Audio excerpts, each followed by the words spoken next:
चंद्रगुप्त धरा, रक्त और प्रेम की गाथा। बहुत समय पहले धरती के उत्तर में एक स्वर्णिम साम्राज्य था, चंद्रगुप्त धरा। यह साम्राज्य इतना विशाल था कि उसकी सीमाएं बर्फ से ढकी पर्वतमालाओं से लेकर अनंत समुद्र तक फैली थीं। चारों दिशाओं में इसके नाम से दुश्मनों के दिल कांपते थे। सम्राट आदित्य वर्मा इस साम्राज्य के शासक थे, युद्ध में सिंह और प्रजा के लिए पिता समान। उनकी सभा में 100 से अधिक मंत्री, सेनापति, कवि और विद्वान रहते थे। महल सोने के स्तंभों पर खड़ा था, जिन पर नीलम और पन्ना जड़े थे। लेकिन इस साम्राज्य की असली पहचान उसकी राजकुमारी अमृता थी। सौंदर्य में चांद से भी कोमल, पर स्वभाव में अग्नि। उसकी आंखों में ऐसी दृढ़ता थी कि कोई उसे केवल एक राजकुमारी कहने की भूल न करता। वह तलवार चलाने में भी माहिर थी। महल की परछाइयां महल के भीतर, सब कुछ बाहर जितना सुनहरा नहीं था। महामंत्री कैलाश केतु, जो वर्षों से सिंहासन के पास अपनी जगह जमाए बैठा था, अपनी महत्वाकांक्षाओं को छिपा नहीं पाता था। वह चाहता था कि सम्राट के बाद सत्ता उस पर हो, और इसके लिए वह किसी भी हद तक जाने को तैयार था। राजा का बेटा नहीं था, केवल अमृता थी। कैलाश केतु सोचता था, अगर राजकुमारी की शादी मेरे पुत्र देवकेतु से हो जाए तो सिंहासन मेरे घराने में आ जाएगा। पर अमृता को देवकेतु से नफरत थी। उसका स्वभाव घमंडी और निर्दयी था। दक्षिण से आती आहट, उसी समय दक्षिण की सीमा पर एक नया खतरा उभर रहा था।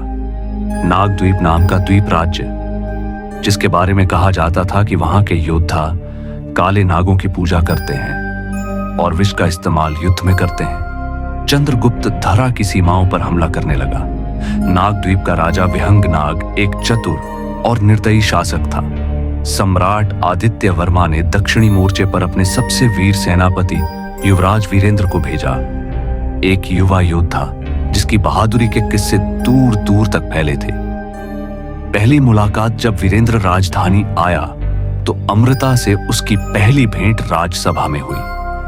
अमृता ने उसे चुनौती भरी नजरों से देखा। सुना है तुमने नागद्वीप के 5 किलों को एक ही अभियान में जीत लिया। वीरेंद्र मुस्कुराया। जीत तलवार से नहीं, इरादों से होती है राजकुमारी। उनकी यह पहली बातचीत थी, लेकिन इसमें एक अनकहा आकर्षण छिपा था। महल के अंदर साजिश कैलाश केतु को यह बिल्कुल पसंद नहीं आया। उसे लगा कि अगर वीरेंद्र और अमृता के बीच नजदीकियां बढ़ी तो उसका सपना टूट जाएगा। उसने देवकेतु को भड़काया, अगर राजकुमारी पर तुम्हारा हक चाहिए तो पहले इस वीरेंद्र को रास्ते से हटाना होगा। इसी बीच सूचना आई कि नागद्वीप की सेना ने सीमा के पास के गांवों में आग लगा दी है। वीरेंद्र, अमृता और एक छोटी टुकड़ी तुरंत वहां रवाना हुए।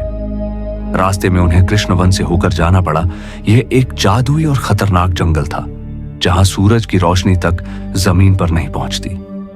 कहते हैं इस जंगल में वन रक्षक आत्माएं रहती हैं, जो केवल सच्चे दिल वालों को आगे जाने देती हैं। जंगल में हर ओर